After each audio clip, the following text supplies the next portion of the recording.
Alors, donc, un certain nombre de candidats ont dû attaquer la partie 2 qui était faisable, ne serait-ce que pour aller grignoter là-dedans.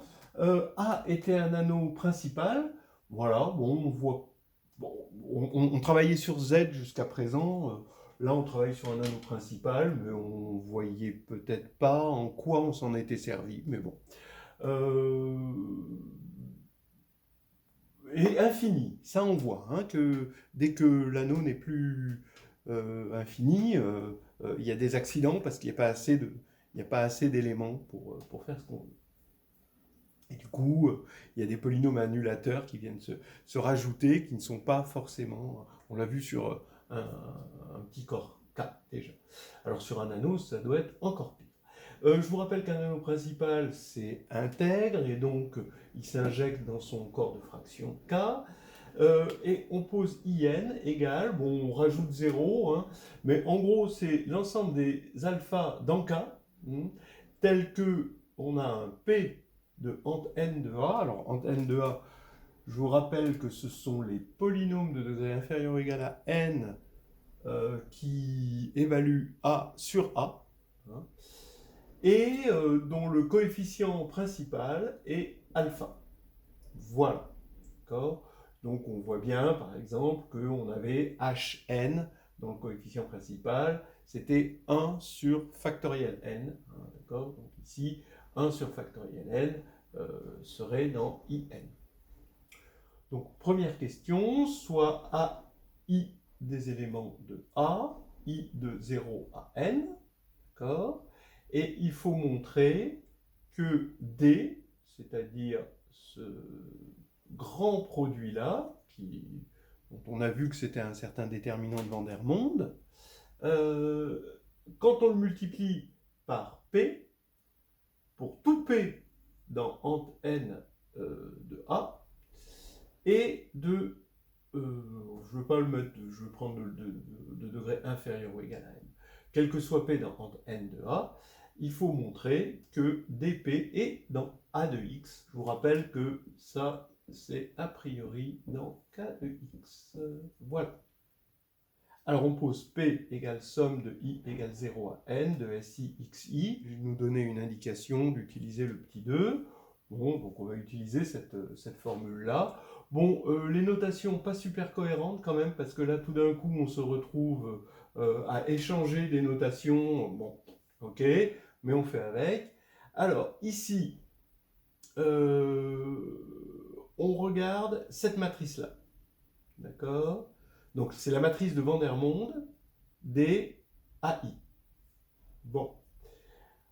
On la multiplie par la matrice colonne S0, S1 jusqu'à Sn, où la SI c'est le coefficient de P, où P c'est dans ant n de A. Voilà. Donc ici, on sait qu'on a P de A0 jusqu'à P de AN, c'est une matrice colonne. Donc j'appelle V cette matrice, je dis que V S0 jusqu'à Sn, bah, c'est dans AN, donc je vois ça comme une colonne d'éléments de A. Pourquoi c'est une colonne d'éléments de A? Bah, parce que les A, I sont dans grand A, voilà, et que P envoie A dans A, d'accord? Puisque c'est dans ant n de A. Voilà. Donc ce qui nous fait que V S0 Sn est dans AN.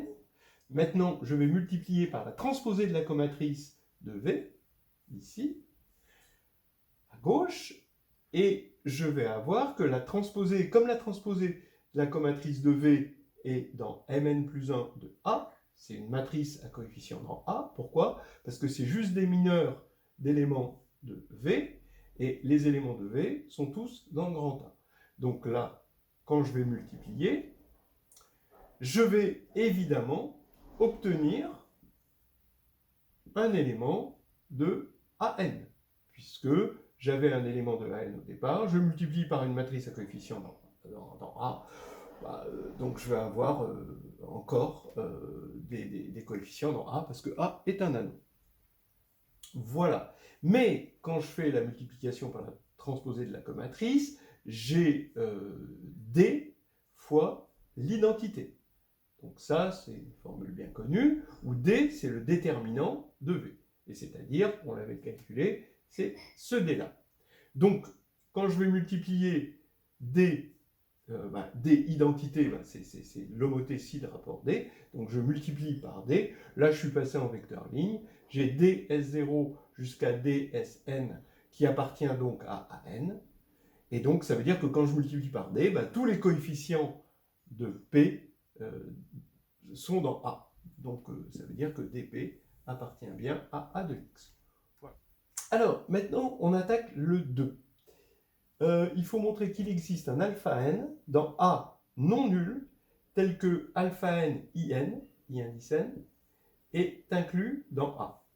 Donc on peut trouver un alpha n en quelque sorte assez grand, grand étant quelque chose à préciser, tel que il envoie tous les éléments de in dans A. Bah oui, on a envie de dire oui.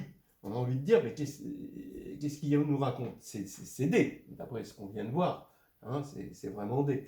Ben non, pas tout de suite. Il faut rappeler les hypothèses que A est infini. Parce que là, D pouvait parfaitement être nul, parce que là, on nous demande qu'il soit non nul. Donc, alpha n peut être pris ici et non nul. Parce que comme A est infini, je peux trouver n plus 1 éléments, 2 A2 distincts, et comme A est un anneau principal, il est intègre, et donc ça, c'est non nul. Donc D est bien non nul. Voilà. C'était juste un petit détail qui pourrait se transformer en point en plus ou en moins. Voilà.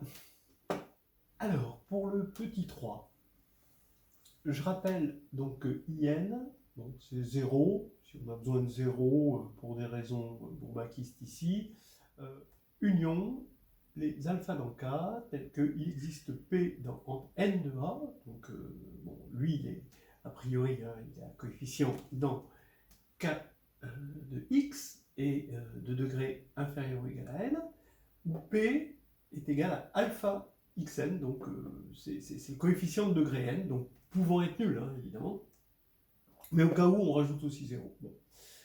Plus un polynôme de degré strictement plus petit que n. Il faut montrer, là, dans la question 3, qu'il existe bêta n dans K étoile, attention aux étoiles, tel que in égale bêta n de A. Attention, hein, ça c'est une espèce d'idéal, mais dans fractionnaire. Hein. C'est un peu comme quand on prend les demi-entiers, si vous voulez, hein, quelque chose comme ça, qui forment pas un anneau, mais par contre un A-module, quelque sorte.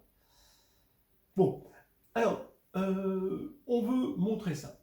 Avec l'égalité, on vient de voir dans la question 2 qu'il existait un alpha dans alpha n, hein, dans A, qui est non nul, hein, c'est important qu'il soit non nul, parce que s'il est nul, il ne va pas nous servir à grand chose, tel que alpha n envoie in dans A, hein, d'accord, donc ça va être le dénominateur commun, en gros, des in, hein, si on peut s'exprimer comme ça, et on va montrer que alpha n, in, est un idéal de A. Comme ça va nous permettre, hein, on voit que c'est lié au fait, puisque A, il était principal, donc on va bien s'en servir à un moment. Et donc, montrons que alpha n, in est un idéal de A. Hein. Oui, on va prendre deux éléments de alpha n, in, donc de la forme alpha n alpha et alpha n alpha prime, ou alpha n in, et il faut montrer que ça appartient encore à alpha n in. Et puis si on prend A dans grand A alpha n alpha appartient-il à, attention, alpha n in. Voilà, comme ça, alpha n in. De toute façon, comme il est dans A, avec ses propriétés, ce sera un idéal de A. Bon, oui, hein, à partir du moment où P et P', qui correspondent à alpha et alpha prime dans cette correspondance ici, hein, d'accord, si on a une correspondance. Hein. Donc ici, P et P' sont dans ant n de A, la somme des deux va être dans ant n de A aussi. Hein. Et donc, en multipliant par alpha n, on va être bien dans alpha n in, d'accord, puisque alpha plus alpha prime va bien être dans in aussi. Et de la même manière, alors peut-être qu'il faut regarder à part le cas particulier où alpha est égal à moins alpha prime. Ouais, parce qu'on peut avoir un polynôme de degré inférieur, comme on peut avoir 0. S'ils ont mis ces notations en mettant 0 à part, peut-être qu'il y a une envie de faire le cas à part, mais c'est pas hyper important. Ben, je pense pas. Donc on vient de montrer que alpha n in était un idéal de A, et comme A est principal, ben ça c'est un idéal principal, donc il est de la forme gamma n de A. Maintenant, on a presque fini, mais vous voyez ce cas étoile, donc il faut que ce soit non nul. Est-ce que gamma n est non nul? Il faut quand même en parler, même si ça a l'air évident. Ben oui, parce que in n'est pas l'idéal nul. Alors pourquoi in n'est pas l'idéal nul? Ben, il va contenir 1, hein, d'accord, puisque xn, il est dans ant n de A, puisqu'il est dans A de x, donc il contient 1. Donc ça, c'est peut-être quelque chose à dire, hein, si on veut avoir confiance en la totalité des points. Donc maintenant, gamma n est non nul, parce que in est non nul. Comme in est non nul, oui, alpha n in, ben, du coup il est non nul, parce que alpha n est non nul aussi. Bon, voilà un certain nombre de choses à dire. Et ce qui va faire maintenant que in, c'est bêta n a avec bêta n égale gamma n sur alpha n, et on a fini. On peut passer à la question 4. Et donc maintenant, on peut se servir de ce résultat pour montrer qu'il va exister une base régulière à ant A. Donc là, c'était le petit 4. Ant A possède une base régulière, c'est-à-dire une A-base échelonnée. Donc vous prenez, vous prenez Q dans ant A. Bon, s'il est nul, il n'y a pas de problème. Sinon, il est de degré n. Donc, son coefficient principal dans la base canonique de A de x, on va l'appeler AQ. On sait qu'il est de la forme, comme c'est un coefficient principal, il va être de la forme bêta n fois quelque chose, BQ, avec ici BQ dans A. D'accord? Ce bêta n, il appartient à IN, d'accord? Puisque il n'y a qu'à faire, comme A est unitaire, il n'y a qu'à faire prendre 1 là-dedans. On voit que bêta n est dans IN, d'accord? Donc comme il est dans IN, il correspond à un polynôme que je vais appeler Pn, d'accord? Dans l'assignation de alpha donne P à l'indice alpha. Bon, je devrais l'appeler P bêta n, je vais l'appeler juste Pn, qui est de degré n, et de coefficient principal bêta n. Donc maintenant, il est de degré n, et Pn est forcément dans ant A, par définition. Donc maintenant, il n'y a plus qu'à enlever, on regarde Q qui est dans ant A, moins BQ fois Pn. Et là, Q a pour coefficient principal AQ, donc bêta n BQ, et lui a pour coefficient principal bêta n BQ, donc le degré devient strictement plus petit que n. Donc, on est dans ant A par définition, Pn est dans ant A, BQ est dans A, donc BQ fois Pn est dans ant A, donc ça reste dans ant A, et on est descendu d'un degré, donc ça y est, on a trouvé notre base échelonnée par récurrence.